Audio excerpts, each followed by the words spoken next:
Hello friends, welcome back to our channel. ഇന്നത്തെ നമ്മുടെ recipe നല്ല നാടൻ ഞണ്ട് റോസ്റ്റ് ആട്ടാ. ഞണ്ട് കറി തയ്യാറാക്കാൻ വേണ്ടി 1/2 കിലോ ഞണ്ടാട്ടാ ഞാൻ എടുത്തിട്ടുള്ളത്.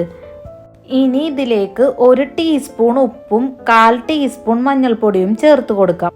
ഒരു ചെറിയ കുടംപുളിയും കൂടി ചേർത്ത് കൊടുക്കാം. കുടംപുളി ഓപ്ഷനിലാണ് കേട്ടോ, വേണമെങ്കിൽ മാത്രം ചേർത്ത് കൊടുത്താൽ മതി. 1 കപ്പ് വെള്ളം കൂടി ഒഴിച്ചു കൊടുത്തിട്ട് ചെറുതായി ഒന്ന് ഇളക്കി കൊടുക്കണം. ഇനി ഇതൊന്ന് ഏകദേശം 10 മിനിറ്റ് നേരം ഒന്ന് നമുക്ക് വേവിച്ചെടുക്കണം. ഞണ്ടൊക്കെ വേവാൻ തുടങ്ങുമ്പോൾ കളറൊക്കെ ഒന്ന് മാറി ചുവന്ന കളറിലോട്ട് വരും കേട്ടോ. ഇപ്പോൾ 10 മിനിറ്റ് ഒക്കെ ആയിട്ടുണ്ട്. ഇനി ഫ്ലെയിം ഒന്ന് ഓഫ് ചെയ്ത ശേഷം ഈ വേവിച്ച ഞണ്ട് നമുക്കൊന്ന് മാറ്റി വെക്കാം.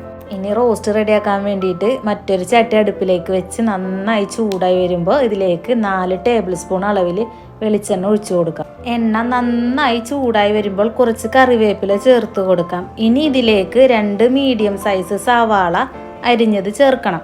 ഇനി ഇതൊന്ന് നന്നായി വഴറ്റി കൊടുക്കണം. സവാള ഗോൾഡൻ കളറൊന്നും ആവേണ്ട ആവശ്യമില്ല കേട്ടോ, നന്നായിട്ടൊന്ന് വാടി വെന്ത് കിട്ടിയാൽ മതി കേട്ടോ. ഇപ്പോൾ സവാള നന്നായി വെന്ത് കിട്ടിയിട്ടുണ്ട്. ഇനി ഇതിലേക്ക് 2 ഇഞ്ച് നീളമുള്ള ഇഞ്ചിയും 7 വെളുത്തുള്ളി ചതച്ചതും കൂടി ചേർത്ത് കൊടുക്കാം. 2 പച്ചമുളക് അരിഞ്ഞത് കൂടി ചേർത്ത ശേഷം നന്നായി വഴറ്റി കൊടുക്കണം. ഇഞ്ചിയുടെയും വെളുത്തുള്ളിയുടെ ഒക്കെ ഒരു പച്ചമണം ഉണ്ടല്ലോ, അത് മാറുന്നത് വരെ വഴറ്റി കൊടുത്താൽ മതി കേട്ടോ. ഇനി ഇതിലേക്ക് ഒരു ചെറിയ തക്കാളി അരിഞ്ഞത് ചേർത്ത് കൊടുക്കാം. എന്നിട്ട് നന്നായിട്ടൊന്ന് ഇതൊന്ന് വഴറ്റി കൊടുക്കണം. തക്കാളി നന്നായിട്ടൊന്ന് വെന്തുടയുന്നത് വരെ വഴറ്റി കൊടുക്കണം കേട്ടോ. തക്കാളിയൊക്കെ ഇപ്പോൾ നല്ല പോലെ ഒന്ന് വെന്തുടഞ്ഞ് കിട്ടിയിട്ടുണ്ട്. ഇനി ഇതിലേക്ക് ആവശ്യമായ മസാലകളൊന്ന് നമുക്ക് ചേർത്ത് കൊടുക്കാം. 1/4 ടീസ്പൂൺ അളവിൽ മഞ്ഞൾപ്പൊടിയും 1 ടേബിൾ സ്പൂൺ അളവിൽ മല്ലിപ്പൊടിയും ചേർത്ത് കൊടുക്കാം. ഇനി ഇതിലേക്ക് 1/2 ടേബിൾ സ്പൂൺ അളവിൽ മുളക് പൊടിയും 1 ടീസ്പൂൺ അളവിൽ ഗരം മസാലയും കൂടി ചേർത്ത് കൊടുക്കണം. ശേഷം നന്നായിട്ടൊന്ന് ഇളക്കി കൊടുക്കാം. മസാലയുടെ ഒക്കെ പച്ച മണം മാറുന്നത് വരെ ഇളക്കി കൊടുത്താൽ മതി കേട്ടോ. ഇനി ഇതിലേക്ക് നേരത്തെ വേവിച്ച് മാറ്റി വെച്ചിരുന്ന ഞണ്ട് ചേർത്ത് കൊടുക്കാം. ശേഷം നന്നായിട്ടൊന്ന് ഇളക്കി മസാല ഞണ്ടിലേക്ക് ചേരുന്ന വിധത്തിൽ ഇളക്കി മിക്സ് ചെയ്തെടുക്കുക കേട്ടോ. ഇനി ഇതിലേക്ക് 1/2 കപ്പ് വെള്ളം കൂടി ഒഴിച്ചു കൊടുക്കണം കേട്ടോ. ശേഷം ചെറുതായിട്ട് ഇതൊന്ന് ഇളക്കി കൊടുക്കണം. ഇനി ഇതൊന്ന് ചെറുതായിട്ട് തിളച്ച് വരുമ്പോൾ ഇതിലേക്ക് 1 ടീസ്പൂൺ അളവിൽ കുരുമുളക് പൊടി ചേർത്ത് കൊടുക്കാം.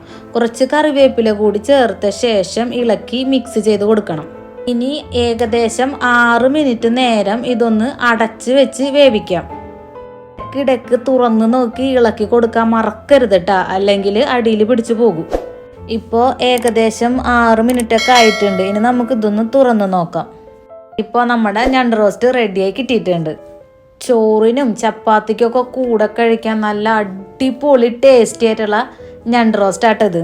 അപ്പോൾ എല്ലാവരും ഇതൊന്ന് ട്രൈ ചെയ്ത് നോക്കണം.